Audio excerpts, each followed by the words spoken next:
तेभ्यः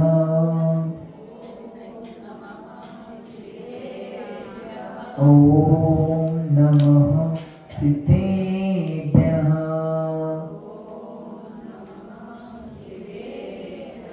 ॐ नमः सिद्धेभ्यः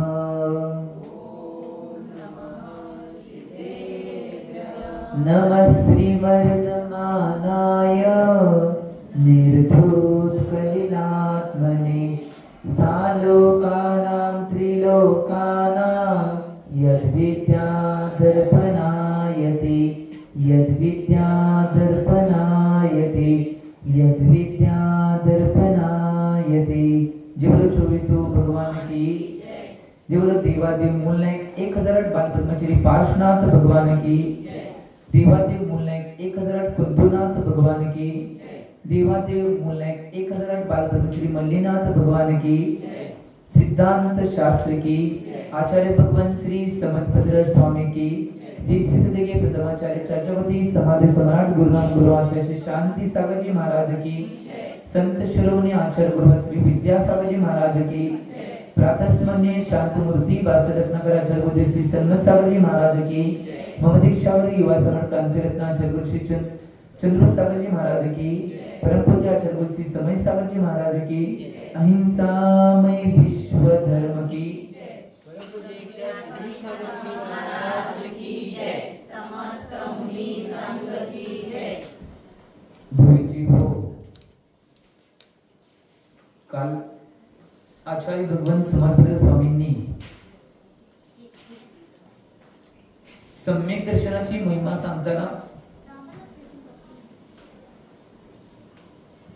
सम्यक दर्शन काय आहे आणि सम्यक दर्शनाचं पालन कसं जीवनामध्ये करायला पाहिजे याची महिमा सांगत असताना आचार्य भगवंतांनी काल सांगितलं होतं की जे खरे देव शास्त्र गुरु आहेत त्यांच्यावर आम्ही 3 मूर्तीनं रहित 8 अंगानं सहित आणि 8 मदानं रहित श्रद्धा करणं आवश्यक आहे हे सांगितलं होतं। आणि आज कालच्या भागामध्ये ते सांगून आल्यानंतर आता पुढच्या भागामध्ये आचार्य भगवान सांगणार आहेत की जे खरे देवशास्त्र गुरु आहेत त्या खऱ्या देवशास्त्र गुरूंच्यावर श्रद्धा करायला सम्यक दर्शन म्हटलेलं आहे। तर आजपासून खरे देवशास्त्र गुरु यांचं कथन करायला चालू करणार आहेत की खरे देव कोणते, खरे शास्त्र कोणतं आणि खरं गुरु कोणते आहेत।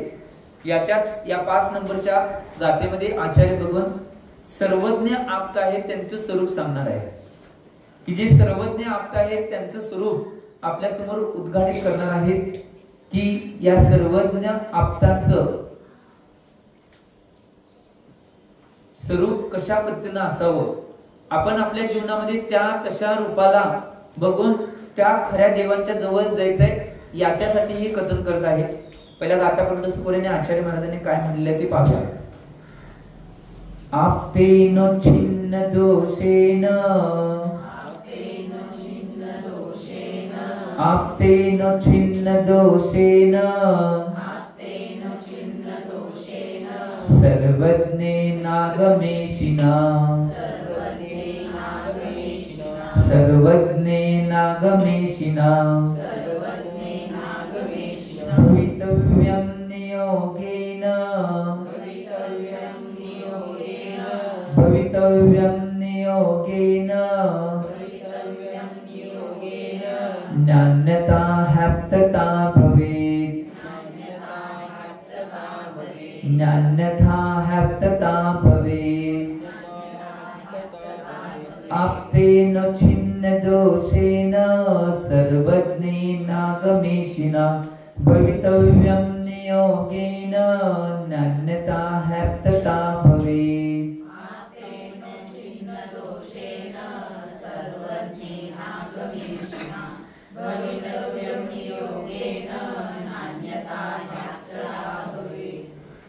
आचार्य भगवान समर्थ स्वामीजी या 5 नंबरच्या श्लोकाच्या माध्यमातून आपल्या समोर कथन करत आहेत की सर्वज्ञ आप्तांचं स्वरूप काय आहे, म्हणजे खऱ्या देवांचं स्वरूप काय आहे हे कथन करणार आहेत। त्यामध्ये ते म्हणत आहेत आप्तेनो छिन्न दोषेन सर्वज्ञे नागमेशिना भवितव्यम नियोगेन ज्ञान्यता हॅप्तता भवे। तर इथं आचार्य भगवान म्हणत आहेत नियोगेन म्हणजे निश्चयाने उच्छिन्न दोषेन। उच्छिन्न दोष म्हणजे काय, जे 18 प्रकारचे दोष आहेत त्याने ते रहित असतात। परत पुढे काय म्हणले, पुढं ते म्हणत आहेत सर्वज्ञेन, जे सर्वज्ञ आहेत ते। परत त्यामध्ये उच्छिन्न दोष मगाशी जे आले नाही त्या उच्छिन्न दोष याचा अर्थ काय, 18 दोषांना रहित असणे म्हणजेच वितराग। आणि पुढे काय सांगितले, सर्वज्ञेन म्हणजे सर्वज्ञ, आणि काय आगमेशिना हे आणि उपाध्यायचं ज्यांना पूर्णपणे ज्ञान असते आणि दुसऱ्यांच्या मध्ये ते उत्पन्न करण्याची क्षमता ठेवतात, ते काय हितोपदेशी।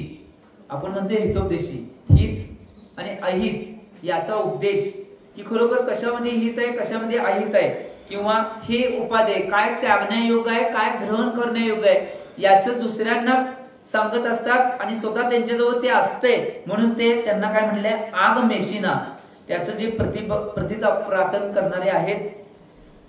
आप्तेन असे आप्त भवितव्यम असायला पाहिजे का, याच्या विपरीत जे 18 दोषांना सहित आहेत म्हणजे आप्तता, ते सत्य आप्तता न भवे, ते सत्य असू शकत मी म्हणलं नाही। हे कोण सांगाल्यात, आचार्य भगवान समजभद्राचे स्वामीजी सांगाल्यात की जे वितरागी सर्वज्ञ आणि हितोपदेश आहे तेच खरे कोण आहेत, देव आहेत। याच्या विपरीत जे असतील म्हणजे ज्यांच्याजवळ 18 प्रकारचे दोष आहेत असे जे असतील ते 3 काळामध्ये आप्त होऊ शकत नाहीत असं म्हणलं। न भवेत हा शब्द वापरला, आप्त न भवेत, ते आप्त होऊ शकत नाही। च लावले 3 काळात होऊ शकत नाही, च लावले म्हणजे 100% ते तसंच आहे। त्यामुळं एक गोष्ट लक्षात घ्या, आता यामध्ये पहिला ऐका, निश्चयानं सांगितलेलं आहे 18 दोषांना रहित पाहिजे, ते वितरागी असायला पाहिजे। पुढे आता येणार आहे सगळं 18 दोष काय आहेत, काय सिस्टीम आहे। सर्वज्ञ असायला पाहिजे, सर्वज्ञ म्हणजे 3 लोकातील लोक अलोकाकाशाला पहिल्या गाथेत सांगून आले तसं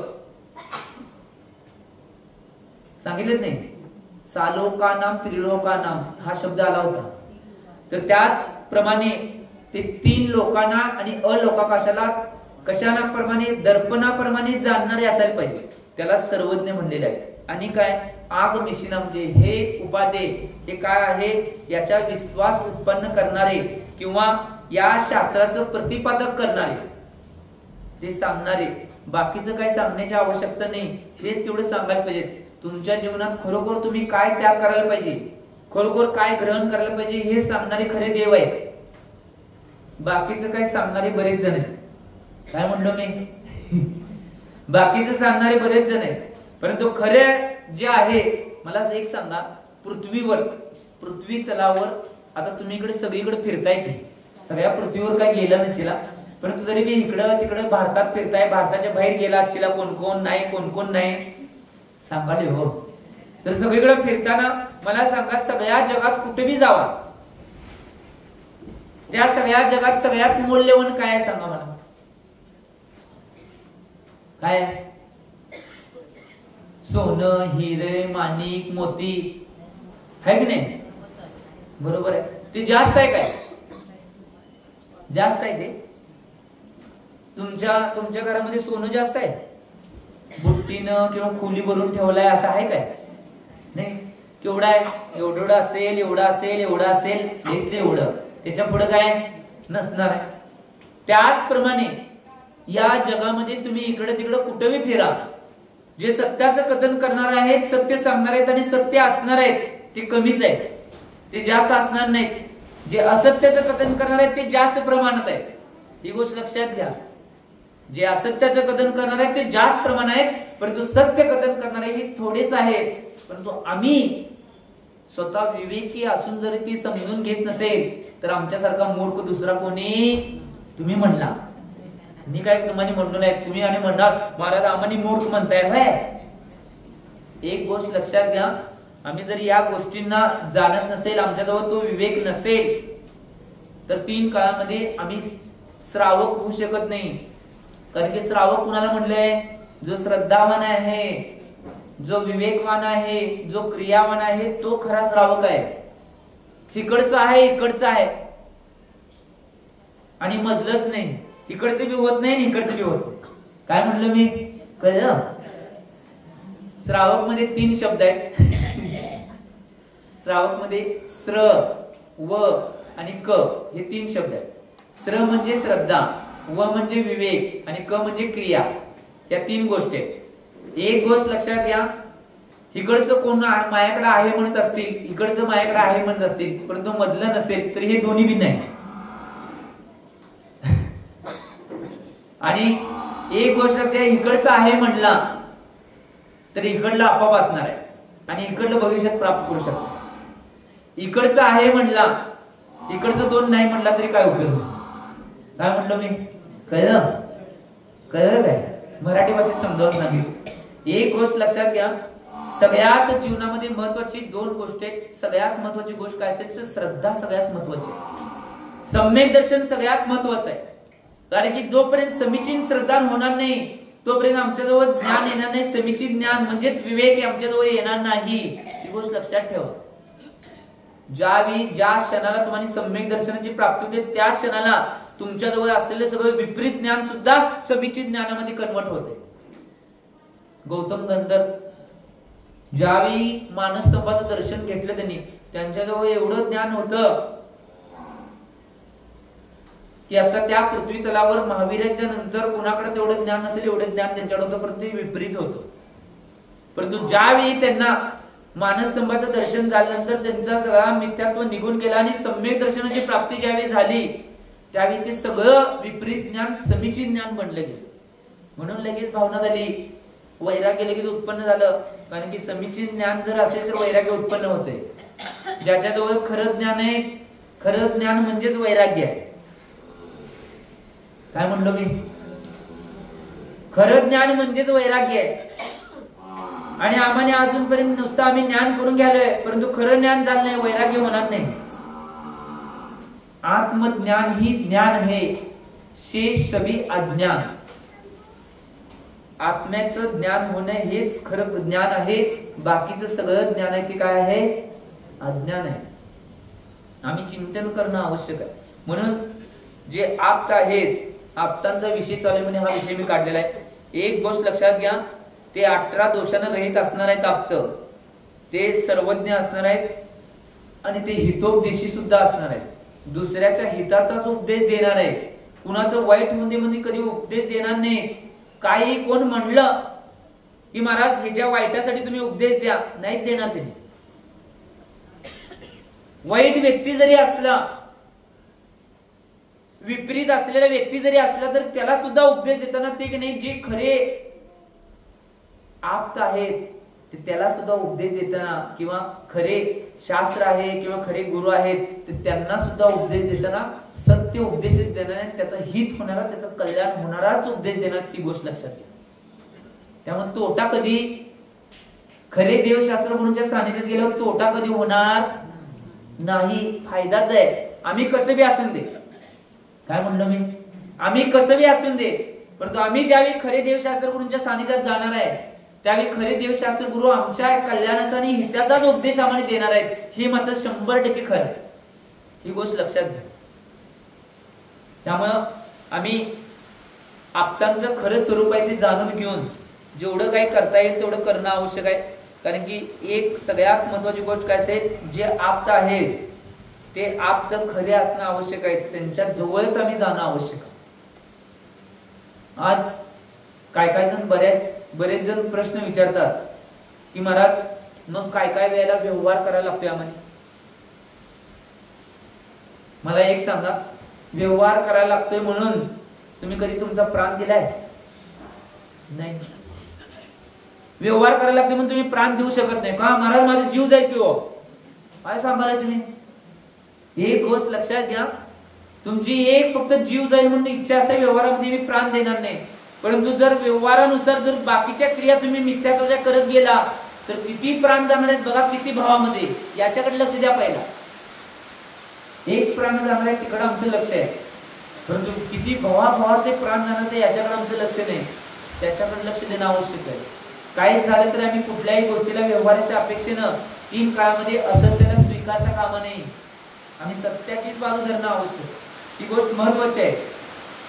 म्हणून जे आचार्य भगवंतांनी सांगितले, आता सत्य कसं असते हे पुढल्या गाथेमध्ये सांगणार आहेत. 18 दोष तेच मेन आले. आता वीतरागी जे आप्त आहेत त्यांचं स्वरूप सांगताना आता पुढच्या गाथेमध्ये सांगणार आहेत. कारण की या गाथेमध्ये एवढे सांगितले, आता परत एक एक समजावून सांगणार आहेत की वीतराग कोण आहे, हितोपदेशी कोण आहे आणि आप तो उपदेश कसं करतात, हे सगळं आता स्पेशल गाथेतून समजावून सांगणार आहेत. पहिला गाथा कंठ सोबऱ्या आणि वीतराग आप्तांचं स्वरूप काय ते पाहूया. पिपासा जरासंध, पिपासा जरासंध, जन्मांतक भयस्मया, जन्मांतक भयस्मया, न राग द्वेष मोहाश्च, न राग द्वेष मोहाश्च,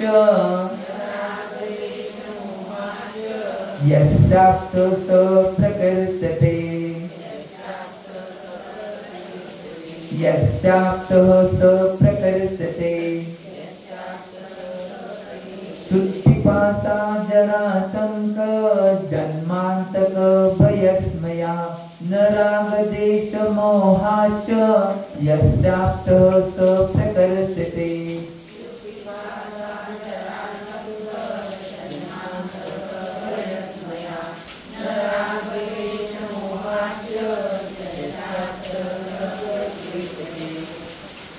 आचार्य भगवान इथं वीतराग आप्तांचं स्वरूप सांगायला. जे वीतराग आप्त असतात ते 18 दोषांना रहित असतात. याचं कथन आचार्य भगवान या 6 नंबरच्या गाथेमध्ये करत आहेत की जे वीतरागी आप्त असणार आहेत ते 18 दोषांना रहित असणार आहेत. त्यांच्याजवळ ते 18 दोष नसणार आहेत. ते 18 दोष कोणते आम्हाला माहित असायला पाहिजे, म्हणून आचार्य भगवंतांनी स्पेशल गाथा दिल्या. ते काय, ते 18 दोष कोणते आहेत, ते खरे जे वीतराग आप्ते आहेत त्यांच्याजवळ हे 18 दोष नसणार आहेत आणि 3 काळात कधी प्रवेश करू शकत नाही. मग आम्ही कोणाला कुठं कुठं जातोय, कुठं डोकं आपटतोय, कुठं काय काय करतोय हे लक्षात घेणं आवश्यक आहे. म्हणून आचार्यांनी सांगितले, आमच्यावर किती कृपा करल्यात आचार्य भगवान, एवढ्या सोप्या भाषेत सांगायला तरी आम्ही गुम्या म्हणायला तयार नाही. परंतु एक गोष्ट लक्षात घ्या, किती काय केला, ज्यावेळी आता वाटणार हसू, परंतु ज्यावेळी कर्म उद्याचे त्यावेळी वाटणार रडू. काय म्हणलो मी, आता वाटेल हसू, परंतु ज्यावेळी कर्म उदयातील त्यावेळी वाटणार आहे रडू. परंतु एक गोष्ट लक्षात घ्या, ही जे आचार्य भगवंतांनी सांगितले एवढ्या सोप्या भाषेत सांगितले, आम्हाला ज्यावेळी कळणार आहे, ज्ञान होणार आहे.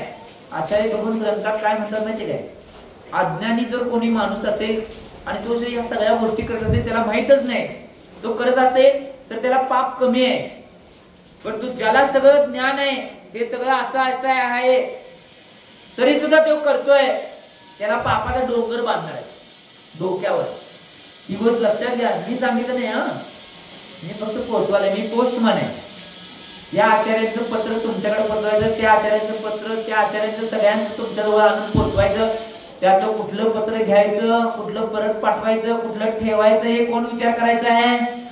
नुसतं आम्ही म्हणताय आणि सगळी पत्र घरात ढीग मारून ठेवलाय, एक बी पत्राचा उपयोग केला नाही. कोरं दिलेलं आम्ही पाठवा, परत आम्ही तिकीट लावून दिलंय तरी बी पाठवायला तयार नाही. काय करायचं, यान माडोत सम्यक माडोत, काय करायचं नाही आपल्याला, दुसरं काही करायचं नाही, फक्त सम्यक करणं महत्वाचं. जेवढी पत्र येणार आहे ती सगळी पत्र त्यासाठी देणार आहे. लवकरात लवकर तिकीट काढा, पत्र पाठवा, सम्यक्त्वाचं. ही गोष्ट लक्षात घ्या. वितराग आप्तांचं स्वरूप सांगताना सांगायला, शुद्ध पिपासा जरातंक, जन्मांतक भयस्मया, न राग देश मोहाच, यस्याप्तः स प्रकृतते. इथं आचार्य भगवान म्हणत आहेत की काय, यस्य जे देव आहेत त्या देवांचे शुत पिपासा जरांतक जन्मांतक भयस्मया. शुत म्हणजे काय? भूक.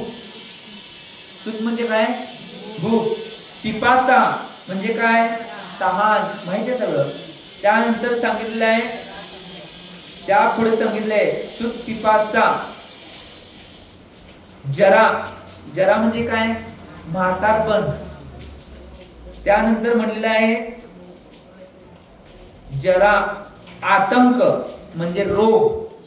परत म्हणतात जन्म. जन्म परत अंत म्हणजे जन्म आणि मरण. जन्म अंत म्हणजे मरण. परत म्हणलेलं आहे भय. भय म्हणजे भीती. अस्मया मगाशी एक आपल्या ह्याच्यामध्ये एक अस्मय शब्द आलता की 4 नंबरच्या ग्रंथामध्ये. मस्मयम श्रद्धानाम परमार्थानाम. अस्मय म्हणजे काय आहे ते? गर्व. 8 गर्वानं रहित सम्यक दर्शन पाहिजे असं म्हटलेलं होतं बघा 4 नंबरच्या श्लोकामध्ये. तोच शब्द इथं काय? अस्मया म्हणजे काय? गर्व. पुढे म्हणतात आणि काय? न राग. राग द्वेष मोह 3 आले बघा. राग द्वेष मोह. पुढे म्हणतात च. मोह झाल्यानंतर च शब्द आलेला आहे. च शब्दातून नाही बाकीचे सगळं घ्यायचं आहे. तुम्हाला सगळं सांगत बसलं नाही तिथं. च मध्ये काय? परत चिंता, अप्रीती, झोप, आश्चर्य, शोक, घाम आणि खेद अशा 18 दोषाने ते रहित असतात. काय म्हणले आहे? एक गोष्ट लक्षात घ्या. भूक, तहान, म्हातारपण, रोग, जन्म, मृत्यू, भीती, गर्व, राग, द्वेष, मोह, चिंता, अप्रीती, त्यानंतर झोप, आश्चर्य, परत शोक, घाम, खेद या 18 दोषांना ते कोण असतात? वितरागी आपल्या इथे रहित असतात. ती गोष्ट लक्षात घ्या. बघा ह्याचं जरा जरी विश्लेषण करायचं म्हणलं, आम्ही तिथपर्यंत पोहोचण्याचा तर प्रयत्न करूया ना. तिथपर्यंत पोहोचण्याचा तर प्रयत्न करूया. एक गोष्ट लक्षात घ्या. पहिला सुद्धा भूक. भूकाला किमान जरा तर शमन करण्याचा प्रयत्न करूया. तुम्ही काय करताय माहिती काय? एक गोष्ट लक्षात घ्या. भूकाच्या वेदनेला जर जिंकायचं असेल, आता समजा आचार्य भगवान गुणभद्र स्वामीजींनी आत्मानुशासनच्या या ग्रंथामध्ये उदाहरण दिले. अग्नी आहे. अग्नीमध्ये तुम्ही इंधन किंवा लाकडं टाकत गेला तर अग्नी शमन होणार आहे का वाढणार आहे? वाढणार आहे. वाढणार आहे. तसंच आचार्य भगवान उदाहरण देऊन आपल्याला समजावले. तुम्ही भुकेला जेवढं अन्न देणार आहे तेवढं नाही, भुका शमन होणार नाही. मी म्हटलं नाही हा. आचार्य भगवान गुणभद्र स्वामीजी आत्मानुशासनच्या या ग्रंथामध्ये म्हणतात. काढून बघा. तसं आम्हाला जर भुकेचं शमन करायचं असेल, भुकेला जर शमवायचं असेल तर काय करायचं? कधी कधी त्या भुकेला नाही पूर्ण रोकायचं. म्हणजे उपास, एकासन, कधी कधी रस त्याग करणे, कधी कधी एक पदार्थ, 2 पदार्थ किंवा आवडत्या वस्तू त्याग करणे. या सगळ्या गोष्टी केल्यानंतर भुकेला आपण शमन करू शकतो. ही गोष्ट लक्षात घ्या. नाहीतर मग तुम्ही कायमस्वरूपी अग्नी जसं लाकूड टाकत जाणार त्याचा भडका उडतच जाणार आहे, तसं कायमस्वरूपी खात राहिला भडका उडत राहणार नाही. भडका उडतोय तो कसा उडतोय? लयच मोठा उडतो. आजपर्यंत जगामध्ये माणसं कोण उपाशी माणसं काय खाल्ली नाहीत म्हणून मेली असे कधी झाले नाही जगात. म्हणजे उपाशी राहिली म्हणून मेली. माणसं कशामुळे मेले माहिती का? जास्त खाल्ल्यामुळं. मी कायमस्वरूपी आचार्य सन्मत यांची 2 वाक्य सांगतोय. ज्याला खायची अक्कल नाही त्याला रोग होतात आणि ज्याला बोलायची अक्कल नाही त्याची भांडणं होतात. काय म्हणलो? ज्याला खायची अक्कल नाही त्याला रोग होतात आणि ज्याला बोलायची अक्कल नाही त्याची भांडणं होतात. हे महत्वाचं आहे. आज एक गोष्ट लक्षात घ्या. किती आचार्य महाराज आमचे कायम आम्हाला सांगायचे शास्त्राच्या वेळी. सन्मत महाराज बघा एक गोष्ट लक्षात घ्या. तुमच्या समोर तुम्ही महाराज झाले, आता पंचपक्वान येते. पंचपक्वान केले, सगळ्यात जास्त पदार्थ चांगले पंचपक्वान केलेत, त्यांचं पुण्य जास्त ज्यांनी केले महाराजांसाठी केले. परंतु महाराज पुण्यशाली कवा? त्या पंचपक्वानामध्ये किती त्याग करतात ते महाराज पुण्यशाली. महाराज घ्या घ्या सगळं घ्या घ्या घेताय का नाही? सगळं काय काय म्हणतात सगळं सांगतात. परंतु आम्हाला आमच्या शरीर स्वास्थ्यानुसार जेवढं आवश्यक असेल, जेवढं, जसं आता मला एक सांगा, बैलगाडीमध्ये वंगण जरा घालताय का पार गोळूस पर्यंत घालताय? आजा जर कधी गोळूस पर्यंत जर वंगण घातले तर आजा म्हणजे आजा हो सगळं घाले, सगळं काळं मिठ झालं, ओरडताय की नाही? पोटात घालता तर घाला घाला घाला, काय होणार? काळं मिठ होईल की नाही? एक गोष्ट लक्षात घ्या, मी तुम्हाला बोलायला नाही हो, उदाहरण सांगायला, तुम्ही आपल्यावर घेऊ नका लगे, मी सगळ्यांना सांगायला फक्त कसं काय करायचं असते. त्यामुळं एक गोष्ट लक्षात घ्या, वंगण घालताना कमी घातलं म्हणून नाही वंगणची गाडी खराब होते किंवा गाडीची चाक खराब होते असं नाही. वंगण जास्त घातल्यावर गाडी खराब होत्या, गाडीची चाक खराब होते, चालत नाही, मग टॉ इकडे तिकडे पळतंय, सारखं कुर्र कुर्र आवाज येते. ही गोष्ट लक्षात घ्या. तसं जर ह्या इंजिनाला जास्त वंगण घातला तर मग गोळ होतोय, सारखं ते कुरकुरते, मग सारखं मग डॉक्टरांना बोलवा, औषध घ्या, अमुक करा तमुक करा, सगळं करायला लागते. एक गोष्ट लक्षात घ्या, त्याच्यापेक्षा भुकेला जर शमन करायचं असेल तर एक आयडिया सगळ्यात भारी, जेवढं एकासन करता येईल, उपास करता येईल, जेवढं काय काय कधी त्याग करता येईल, काय काय गोष्टी सोडता येईल. आणि महाराजांनी असंच राहायला पाहिजे, कधी कुठलं त्याग करते काय कुणाला कळता कामा नाही, कधी करायचं, कधी घ्यायचं, कधी सोडायचं, कोण कुठलं काय करले कळायला नको. महाराजांचा जर सगळा आहार कळला तुम्हाला, तुम्ही काय करशील माहितीये का? सन्मत सागर महाराज म्हणायचे, एक गोष्ट लक्षात घ्या, महाराजांचा सगळा जर आहार कळला कुणाला तर त्या महाराजांना कुणाला कळलाय त्यांनी कॅबेज करतो. काबीज व्हायचं नसलं तर आपला आहार कळूनच देत नाही, कधी काय त्याग करतोय, कधी काय सोडतोय, कधी घेतोय. काय आज मी घेतलो महाराज, ही घेतलाच नाही, कशाला घेतली महाराज? सगळं रोज रोज तेच घेतल्यावर मग तुम्हाला कळतंय सगळं, महाराज हे घेतल्यात, मग बरोबर घरातनं आणताना मी तेच वस्तू आणणार, इकडं तिकडं चौक्यात करताना मी तीच वस्तू करणार. तुम्ही लय हुशार आहे, तुमच्या वरचं आम्ही हुशार आहे. त्यामुळे एक गोष्ट लक्षात घ्या, तुम्ही मी तुमच्या जीवनात बी कधी सारख्या त्याच गोष्टीने कायम बदल करून आहार करणं आवश्यक. शरीर स्वास्थ्यासाठी ते चांगलं आहे म्हणून आयुर्वेदिक ग्रंथात सांगितले.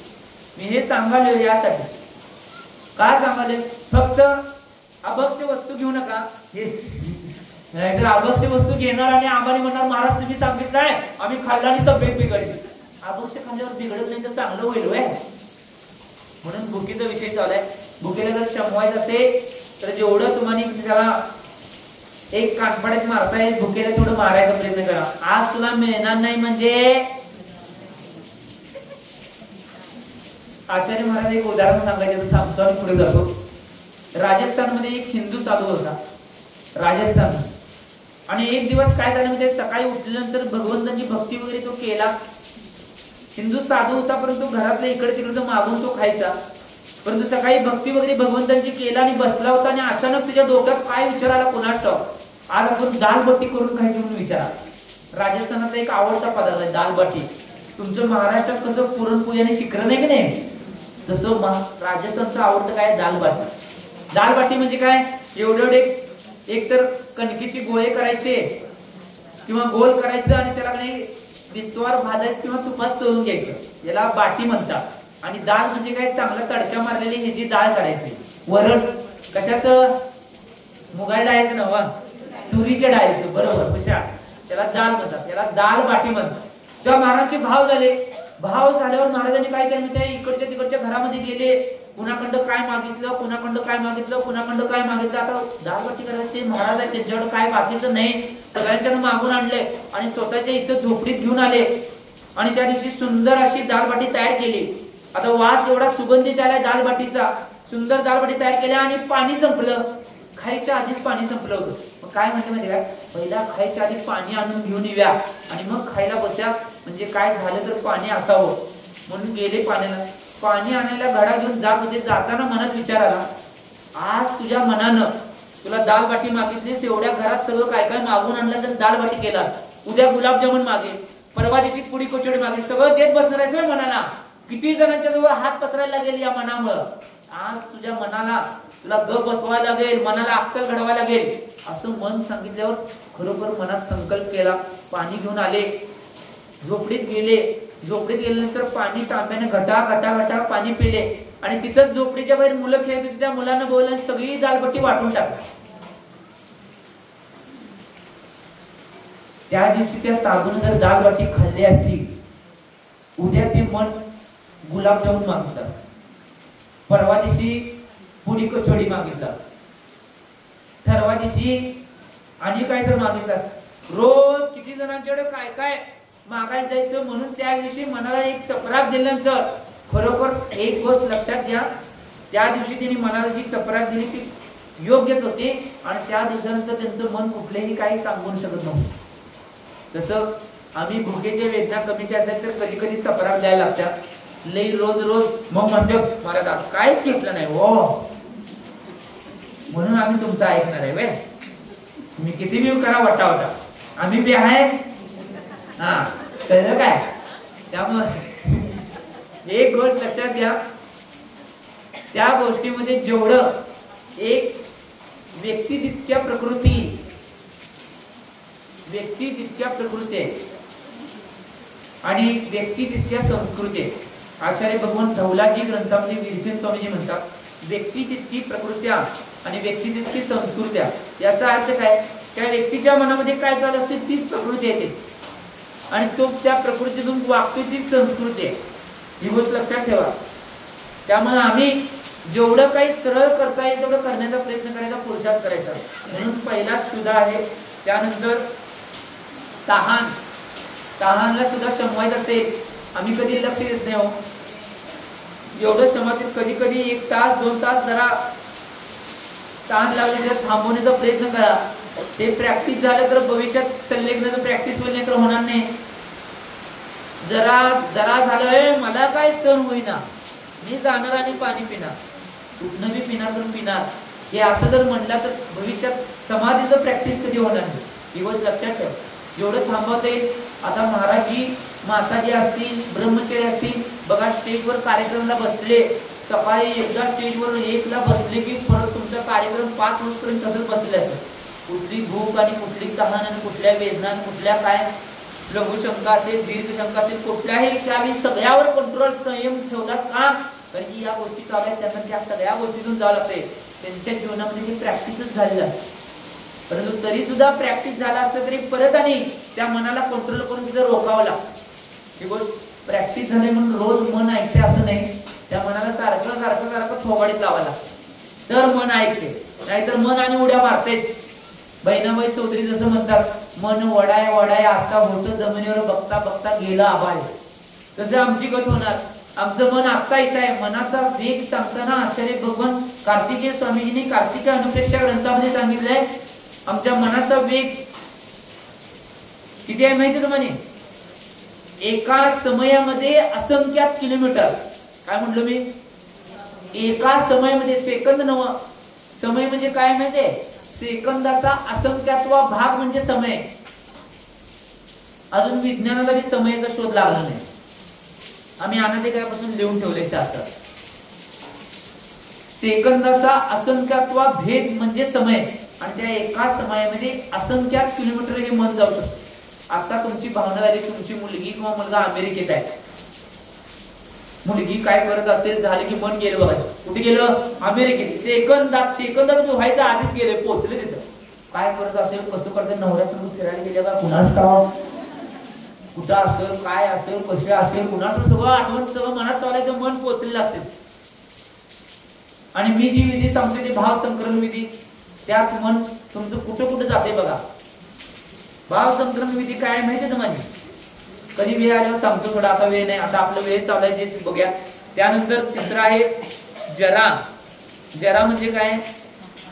म्हातारपण. एक गोष्ट लक्षात घ्या, म्हातारपणाला जिंकायचं असेल तर म्हातारपणामध्ये जेवढा धर्माच्या क्रिया करतील तेवढं करा, त्या म्हातारपणाला तुम्ही जिंकू शकताय. आणि त्याला जिंकायचं सगळ्यात मोठी कला काय असेल तर आपल्या जन्म मृत्यूवर कंट्रोल करणे हेच म्हातारपणावर विजय मिळवण्याचं सगळ्यात मोठं साधन आहे. काय म्हणलो मी? जन्म आणि मृत्यूला जिंकणे म्हणजे म्हातारपणाला जिंकण्याचं सगळ्यात मोठं साधन आहे. जर जन्मच आणि मृत्यूच झाला नाही तर म्हातारपण कशाला येते? मी तर कायम म्हणतोय, कुठं जाईल तिथे सगळ्यांना म्हणतोय, मी म्हातार होणार नाही. म्हातार व्हायच्या आधी काय, जरा एक कुठला तर अवयव बंद पडला की लगेच संलग्न घ्यायचं मोकळं व्हायचं. कशाला म्हातार होते? शांतीचार्य महाराजांनी जसं केलं, एक डोळ्याची रोशनी कमी झाल्यानंतर त्यांनी आपली संलेखन घेतली आणि उत्कृष्ट संलेखन साधली. आपण बी तसंच करायचं. एक अवयव जरा इकडे तिकडे व्हायला लागला, जरा हुडकायचं, कुणाला, आत्म्याला आणि गुरूंना, आणि मग संलेखन घ्यायची, ती संलेखन उत्कृष्ट साधायची. त्याच्या पुढे जाऊन आहे रोग. एक गोष्ट लक्षात घ्या, मी मगाशी सांगितलं तसं रोग सगळ्यात जास्त कशामुळे होतात? जास्त खाल्ल्यामुळे. तुम्ही त्याच्यावर कंट्रोल करा. जेवढं शुद्ध सात्विक आणि कमी प्रमाणात जेवढं खाता येईल तेवढं खाण्याचा प्रयत्न करा. काय म्हणलं मी? कमी प्रमाणात म्हणजे शुद्ध सात्विक म्हणजे एवढं कमी खाऊ नका. नाही महाराज नाही तुम्ही एवढं कमी खायला आजारी पडल्यावर तुमची घरात आमच्याकडे येणार. महाराज असलं काय सांगितलं हो? तर एवढं कमी म्हणजे तुमच्या शक्तीला जेवढं आवश्यक लागणार आहे, तुम्हासाठी आवश्यक लागणार आहे तेवढं खावा, चालतंय. परंतु एवढं जास्त खाऊ नका की ती ओव्हरलोड व्हायला पाहिजे. रोग त्याच्यामुळेच होतात. आणि दुसरं रोग काय असेल, जेवढी कर्माची स्थिती कमी करता येईल. रोग जर व्हायचं नसेल तर सगळ्यात दोन पर्याय तुमच्या जवळ आहेत. ते दोन पर्याय कोणते असेल? एक औषधदान आणि दुसरा पर्याय काय असेल तर वैयावृत्ती. या दोन गोष्टी केल्यामुळे रोगाची प्रबलता जर तुमच्या जवळ असली तर ती रोगाची प्रबलता सुद्धा दूर होण्यास कारणीभूत होते असे आचार्य भगवान ग्रंथात म्हणतात. रोगाला जर दूर करायचं असेल तर औषधदान जास्तीत जास्त करायचं, आणि त्याच्याबरोबर रोगाची प्रबलता कुणाजवळ जास्त असेल तर त्यांनी जास्तीत जास्त देवशास्त्र गुरूंची वैयावृत्ती करायची. या दोन गोष्टी केल्यानंतर रोग तुमच्याजवळ निघून जाईल आणि भविष्यात येणार असेल तरी येण्याची शक्यता बी कमी आहे. या दोन गोष्टी जास्तीत जास्त करणं आवश्यक. रोगी कोण माणसं असतील तुमच्या घरामध्ये तर त्यांना जास्तीत जास्त औषधदान करायला लावा. जास्तीत जास्त त्यांना देवशास्त्र गुरूंची वैयावृत्ती करायला लावा. तो रोग लवकरात लवकर शमन होईल. औषधामुळे रोग शमन होत नाही. औषध एक निमित्त मात्र आहे. ज्यावेळी तुमच्या कर्माची गती उपशम सुयोक्षम ज्यावेळी होणार आहे त्यावेळी तो रोग शमन होणार आहे. ही गोष्ट लक्षात द्या. औषध निमित्त मात्र आहे. मग तुम्ही म्हणाल मग औषध घ्यायची काय गरज आहे? मला तुम्ही बी घेताय. एक गोष्ट लक्षात घ्या, ज्यावेळी बाकीचा पुरुषार्थ कर्माला उपशम करायचा पुरुषार्थ सुद्धा चालू आहे, त्याबरोबर निमित्त मात्र औषध सुद्धा असणं आवश्यक आहे. ही गोष्ट महत्वाची आहे. म्हणून औषध घ्यायचे. एक गोष्ट लक्षात घ्या, आचार्य भगवान विद्यासागर महाराजांनी एका औषध संस्थेची स्थापना केली. त्याचं नाव ठेवले त्यांनी पूर्णायू. जबलपूर मध्ये आहे. आम्ही स्वतः जाऊन तिथं बघून आलोय. त्या पूर्णायू संस्थेमध्ये गेलो होतो. आता हा विषय आले म्हणून सांगाले तर पूर्णायू काढण्यामागचं मूळ कारण एकदा आचार्य महाराजांना एका श्राविकांनी विचारलं की याचं मूळ कारण काय. तर पूर्णायू काढण्याचं मूळ कारण काय असेल, जीवनामध्ये बरेच व्यक्ती आपली पूर्ण आयु भोगू शकत नाहीत. ती अल्पायुमध्ये मरण पावतात. ती पूर्ण आयु भोगावी म्हणून त्या औषधाच्या निमित्तातून ती आयु पूर्ण व्हावी म्हणून त्या पूर्णायू संस्थेची स्थापना केली असं आचार्य भगवान त्यांनी सांगितलं. आणि योग्यच आहे.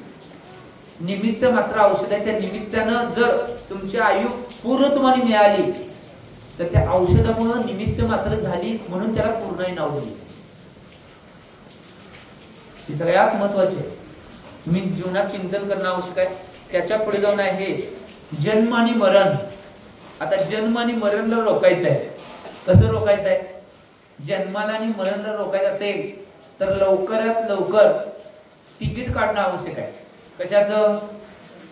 मोक्षाचं.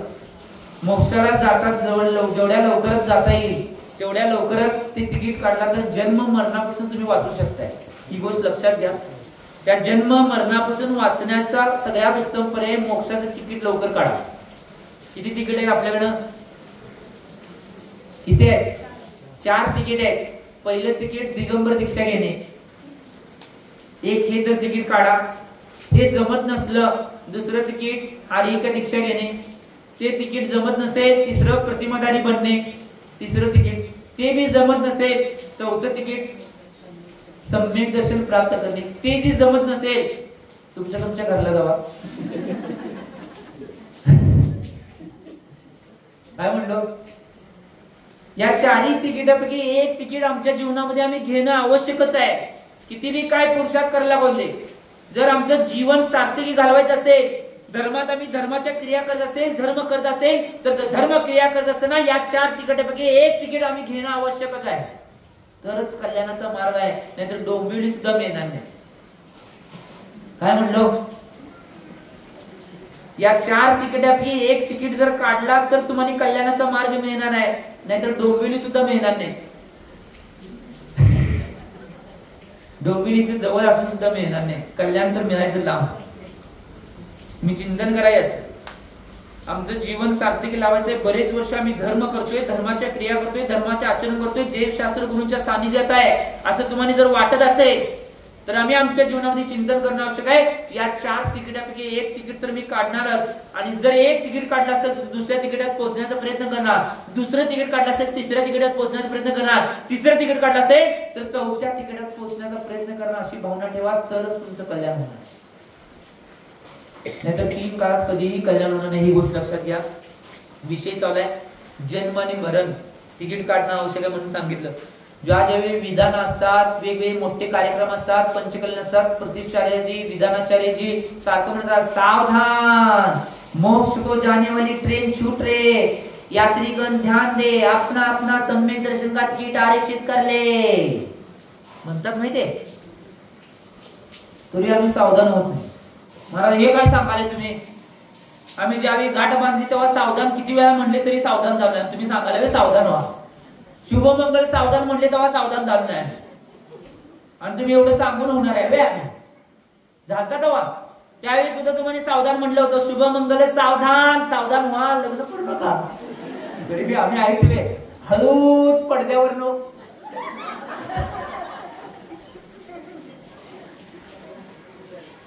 सावधान झालंच नाही आम्ही, आमचं लक्ष दुसरीकडे. चिंतन करणं आवश्यक आहे. ही गोष्ट लक्षात घ्या. जन्म जरा जर घालवायचा असेल त्याच्या पुढे जाऊन भीतीचा सगळ्यात उत्तम पर्याय. भीती जर काय करायचं, आचार्य भगवंतांनी स्पष्ट सांगितलंय, सम्यक दर्शन जो प्राप्त करणारा जीव आहे तो सप्त भयापासून रहित असणार. 7 प्रकारचे भय सांगितले, इहलोक, परलोक आदी. पुढे वर्णन येणार आहे तेव्हा सांगतो. त्या 7 प्रकारच्या भयानं तो सम्यक दृष्टी जीव रहित असणार आहे. त्याच्याजवळ हे 7 प्रकारचे भय 3 काळात येणार नाही, कारण की तो सम्यक दृष्टी जीव. त्यामुळे भीती जर घालवायची असेल, याला दूर करायचं असेल तर सम्यक दर्शन आमच्याजवळ असणं आवश्यक. प्राप्त करण्याचा पुरुषार्थ करा. कोणाजवळ नसले तर लवकरात लवकर. आता 4 महिने संधी आल्या, सावधान करायला 1 दिवस आला नाही मी. आता किती?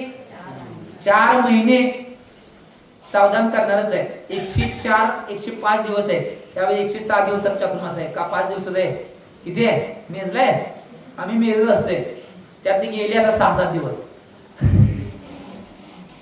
त्यामुळे एक गोष्ट लक्षात घ्या, जर भीती घालवायची असेल सम्यक दर्शन सगळ्यात महत्वाचं आहे. त्याच्या पुढे जाऊन सांगितले गर्व, जे 8 प्रकारचे मद आहे त्या मदापासून रहित व्हायचं असेल तरी सुद्धा सम्यक दर्शन आवश्यक. सम्यक दृष्टी जीव आहे तो मदानी रहित असतोय, कारण की मदानं रहित झाल्यानंतर एक सम्यक दर्शन श्रद्धान कसं करू, मदानं रहितच सम्यक दर्शन करणं आवश्यक. त्यामुळे सम्यक तो प्राप्त करण्याचा पुरुषार्थ करा, मद आपोआप निघून जात. अभ्यास हळूहळू करायला पाहिजे. लगेच सगळं घेतलो आणि आम्ही केलो असं 3 काळात कधीही होणार नाही, ही गोष्ट लक्षात घ्या. त्याच्या पुढे जाऊन राग, द्वेष, मोह. राग, द्वेष आणि मोह. राग म्हणजे ममत्व, द्वेष म्हणजे क्रोध, आणि मोह म्हणजे ममत्व. त्यातली ममत्व येते आणि सगळ्याविषयी आसक्ती. एक गोष्ट लक्षात घ्या, राग, द्वेष आणि मोह जर दूर करायचं असेल, ममत्व दूर करायचं आहे तर पहिल्यापासून भावना अंतर्गत करून घ्या. या जगात कोण कुणाचं इथं म्हणताय आणि सगळं आमचंच आहे. एल्लार की नमदे. महाराज तुम्ही काय सांगालाय, डोक्यावर जेवढे केस नाहीत तेवढं आमचा गोतावळा आहे.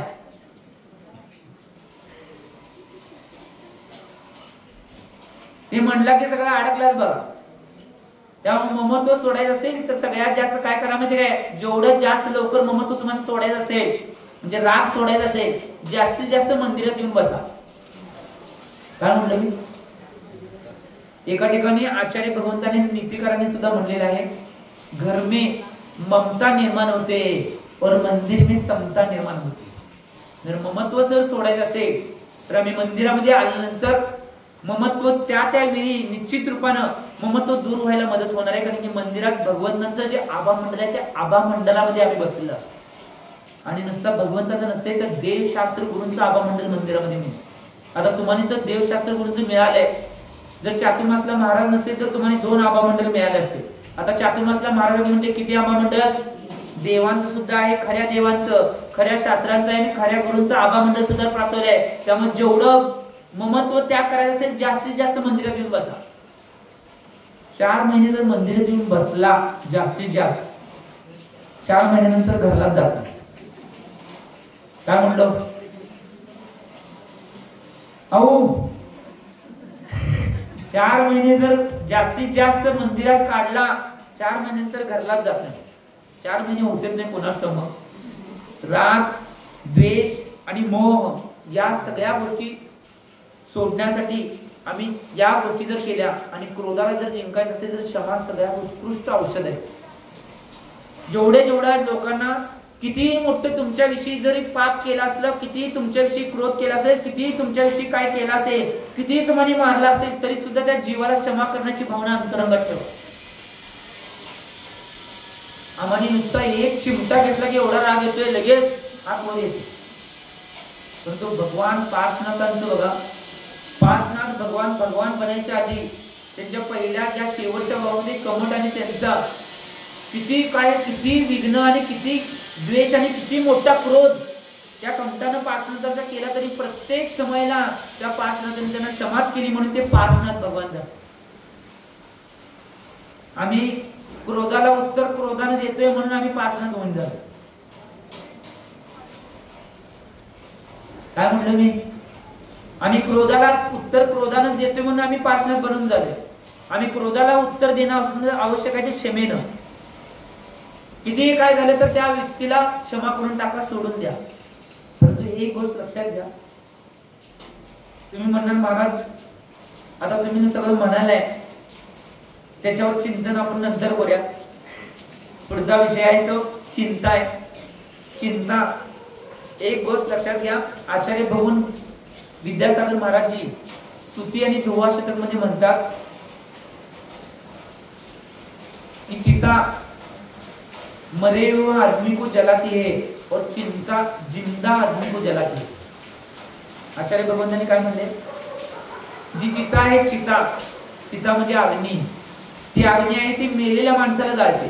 परंतु चिंता आहे जिवंत माणसाला जाळते, सारखं आतमध्ये टोचत असते.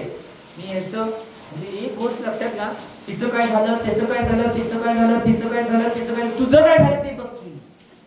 सगळ्यांचा आम्ही विचार करतोय, त्यांचं काय झालंय, त्यांचं काय झालंय, त्यांचं कसं असेल, त्यांचं काय झालंय.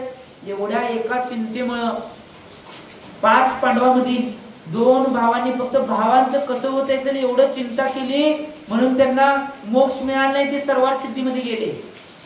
किती अंतर पडलं बघा, 33 सागर अंतर पडलंय. 33 सागर मध्ये अंतर म्हणजे नॉट अ जोक. 33 सागर अंतर पडलं मध्ये. 33 सागर म्हणजे सुद्धा किती मोठा काल आहे माहिती काय? काल सागरची व्याख्या आपण बघितली. एवढा मोठा काल आहे तो मध्ये व्यतीत करायला एवढ्या एका चिंतेमुळं. त्यांचं काही यांच्या शरीराला काही वेदना काही होत नव्हतं, परंतु त्यांनी चिंता कोणाची केली? भावांची चिंता केली. त्यांचं कसं होत असेल, आम्ही सहन करेन परंतु आमचे भाऊ सहन करू शकतील एवढी चिंता केली, त्यांना सर्वात सिद्धी मिळाली. आणि त्या तिघांनी कोणतीही चिंता केली नाही, निर्विकल्प निर्चिंतनपूर्वक मनाचा अंतरंगामध्ये आत्म्याचं ध्यान लावलं, तिथूनच ती मोक्षाला गेली. चिंतन आम्ही करणं आवश्यक आहे. त्यामुळे या चिंतेला जेवढं सोडता येईल तेवढं सोडून द्या. कारण की तुम्हाला माहित असेल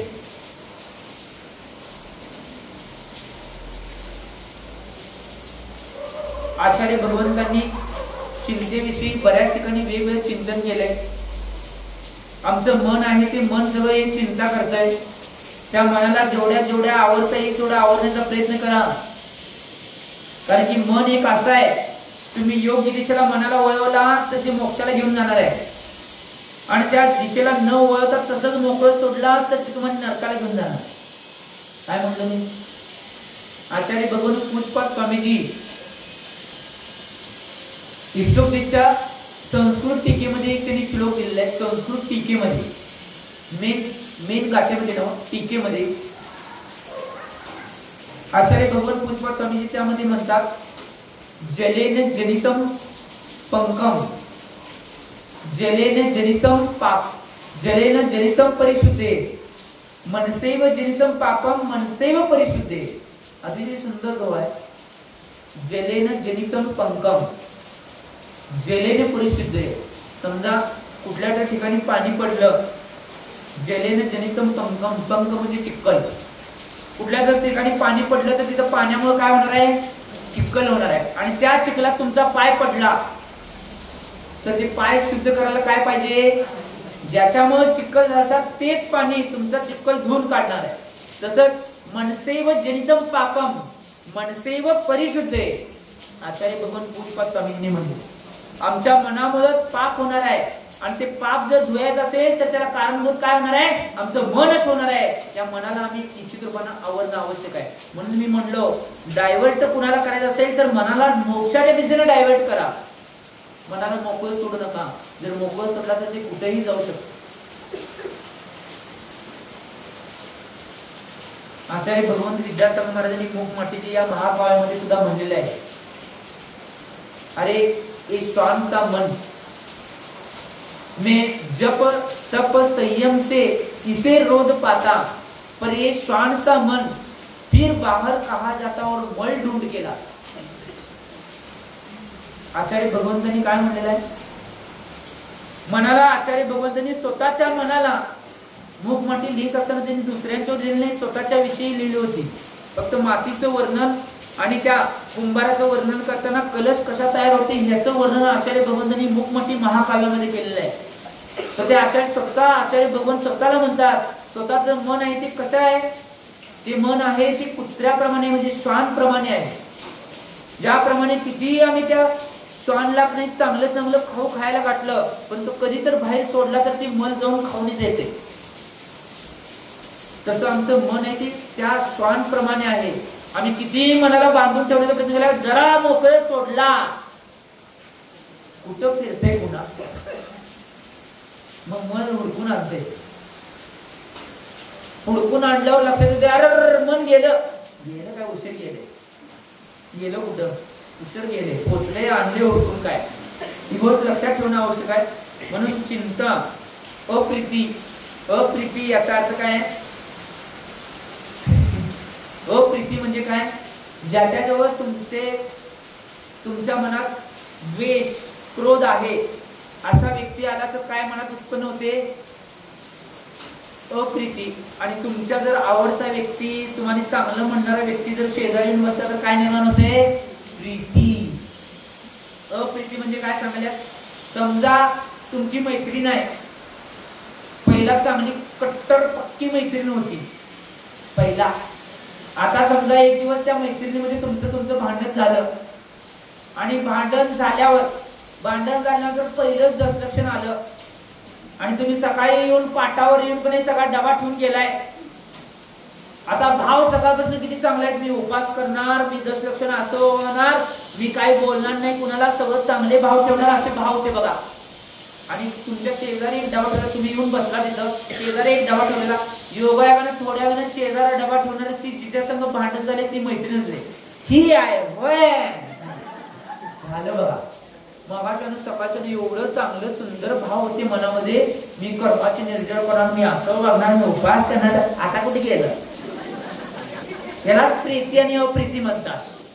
ते गेलं कुठं, ज्यावेळी अप्रीती होणारी व्यक्ती तुमच्या शेजारी आली त्यावेळी सगळं ते निश्चित रूपाने निघून गेलं.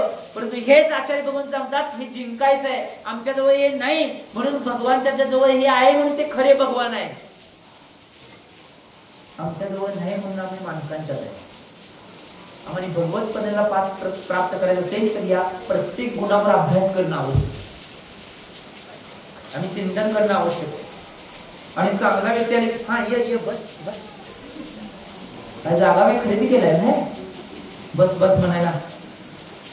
प्रीती आहे म्हणून, अप्रीती आहे तेव्हा कसं झालं, बोट मोठली, सगळं काय काय मनात झालं, म्हणून तो गोंधळ, काळ बेर सगळं झालं. परंतु ज्यावेळी प्रीती होती त्यावेळी मित्र ममत्व निर्माण झालं असते.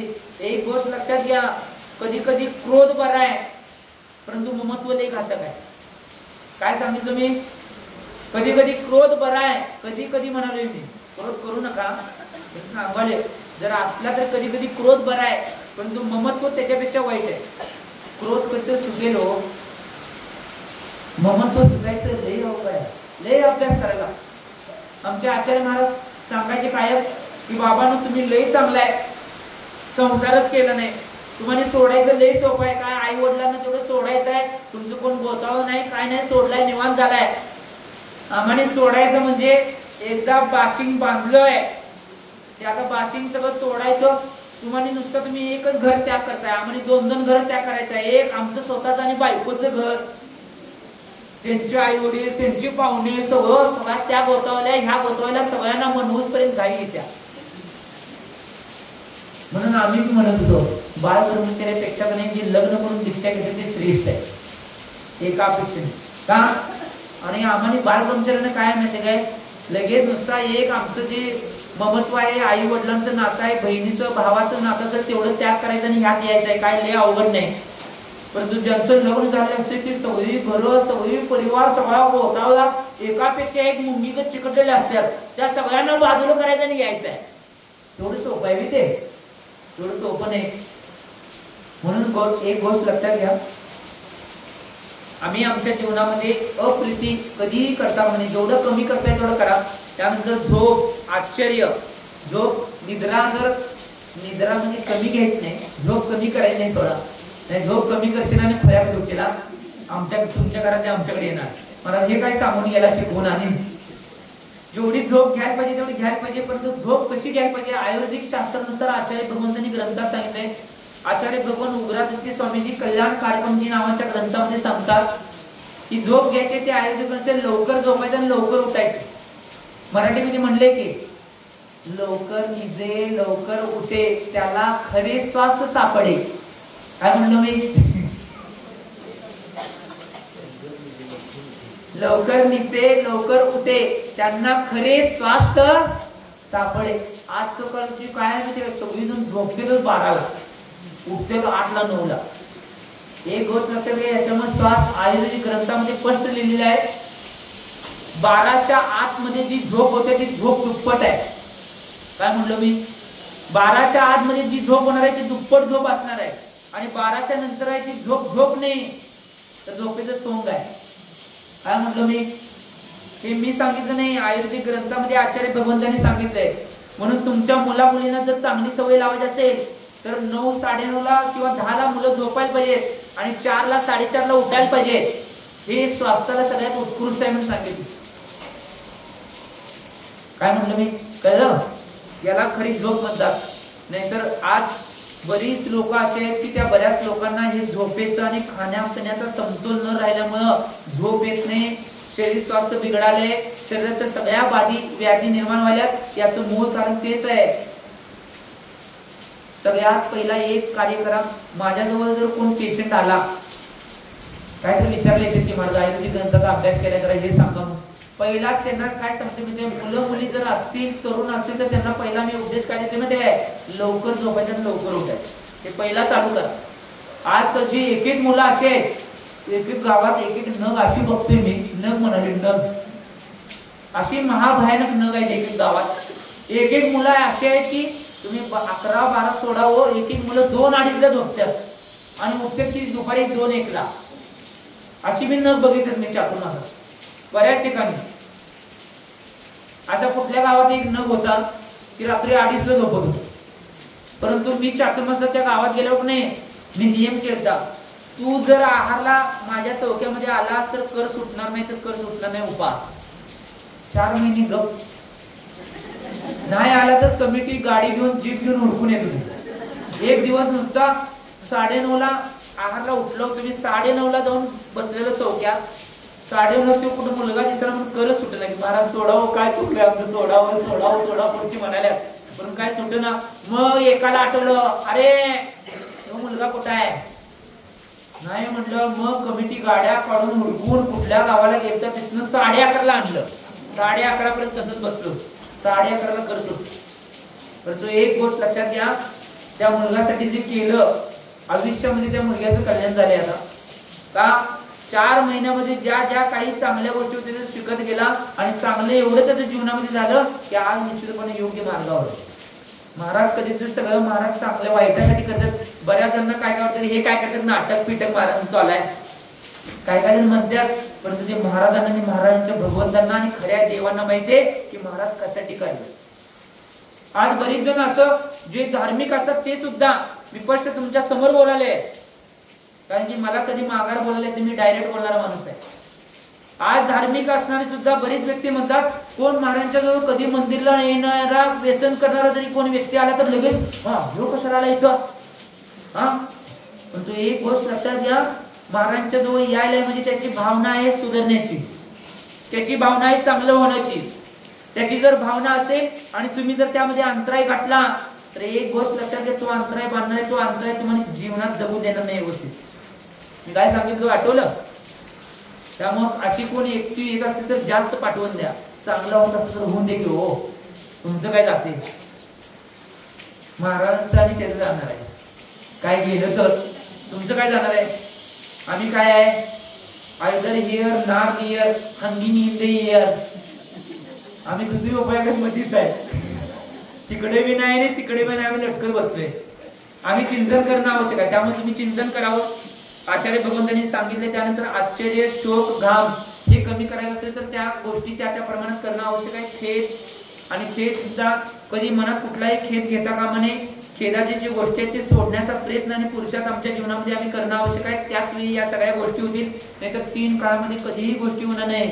आजपासून जरा जरा तुमच्या आत्म्यावर संस्कार करायला चालू करा. या 18 दोषांना रहित व्हायचे. मग भविष्यात कधी तर त्या कर्माचा उदय येईल आणि तुमचे 18 दोष निघून जातील. नाहीतर 18 दोष काढायचे सोडून आम्ही 18 दोष जास्त उत्पन्न करत असलो तर 3 काळात कधी वितरागी होणार नाही. भावना असेल भविष्यात कायमस्वरूपी सुखाला मिळवण्याची, खऱ्या सुखाला मिळवण्याची भावना असेल तर जेवढे दोष आमच्याकडून कमी करता येईल तेवढं करण्याचा प्रयत्न करा. गुरुदेव समर्थबद्र महाराज जे 18 गुरुकुलांची प्रणिती होते, ज्यांनी 18 गुरुकुलांची स्थापना केली ती गुरुदेव समर्थबद्र महाराज, ज्यांच्या गुरुकुलात मी सुद्धा शिकलोय बाहुली या गुरुकुलामध्ये. त्यांनी एका डायरीमध्ये एक सुंदर शब्द लिहिला, थोडा दी गुण मिळता घ्यावा नित्य त्याचा साठा करावा. अतिशय सुंदर वाक्य. ज्यावेळी आम्ही 2009 साली बाहुबलीत चातुर्मासला होतो, ब्रह्मचर्य होतो मी त्यावेळी. नुसता ब्रह्मचर्य वध झालता आणि 9चा चातुर्मास इथं 5 महाराजांचा झालता. सन्मतसागर महाराज होते, शीतलसागर महाराज होते, सुवर्णसागर महाराज होते, सिद्धांतसागर महाराज होते, विद्यासागर महाराज होते. हे 5 महाराजांचा आणि मी ब्रह्मचर्य होतो. त्यावेळी महाराजांची खोली झाडताना त्यांची वही सापडल्या, त्या वहीत लिहिलेल्या अजून माझ्या मनात आहेत. 2009 सालचं कुठं लिहून ठेवलं नाही, मनात ठेवले. थोडा दी गुण मिळता घ्यावा नितीचा साठा करावा. एक गोष्ट लक्षात घ्या, कुठल्याच व्यक्तीमध्ये कधीच सगळे वाईट गुण नसतात, चांगले गुण असतात. मी कायम एक नीतिकारांचं वाक्य सांगतोय, बंद पडलेलं घड्याळ सुद्धा रात्री आणि दिवसातून 2 वेळा बरोबर असते. काय म्हणलो मी? बंद पडलेलं घड्याळ सुद्धा रात्री आणि दिवसातून 2 वेळा बरोबर असते. त्यामुळे जगातला कुठलाच व्यक्ती, सगळ्या व्यक्तीजवळ सगळे वाईट गुण आहेत असं नाही. प्रत्येक व्यक्तीजवळ कोणता ना कोणता गुण चांगला आहे. तो चांगला गुण घ्यावा आणि आमच्याजवळ साठा करून त्याचा आचरण आम्ही करणं आवश्यक. ती गोष्ट लक्षात ठेवा. त्यामुळे तुम्ही तुमच्या जीवनामध्ये ही जास्तीत जास्त लवकरात लवकर वितराग बनण्याचा पुरुषार्थ करावा आणि लवकरात लवकर तुम्ही वितरागला प्राप्त करावं. खऱ्या देवांचं वितरागी देवांचं स्वरूप आपण जाणून घेतले, ते करण्याचा प्रयत्न पुरुषार्थ जेवढा पुरुषार्थ करता येईल तेवढा करण्याचा प्रयत्न करा. मी एवढेच भावना करतो, तुम्ही प्रयत्न पुरुषार्थ करून आपलं जीवन योग्य मार्गाला घेऊन पोहोचवा एवढी भावना करतो. जाता मी भाव करतो, मानव जीवन मिला है बेस्ट, उसे मन जानो तो वेस्ट, पाप को दो रेस्ट, अपने आप ही कर लो टेस्ट, तभी हम सबको मिलेगा मौज का रेस्ट, तभी हम सबको मिलेगा मौज का रेस्ट. जय बोलो आचार्य भगवान श्री सन्मत सागर जी महाराज की. प्रभु देव तुम्हारे पवित्र मुख से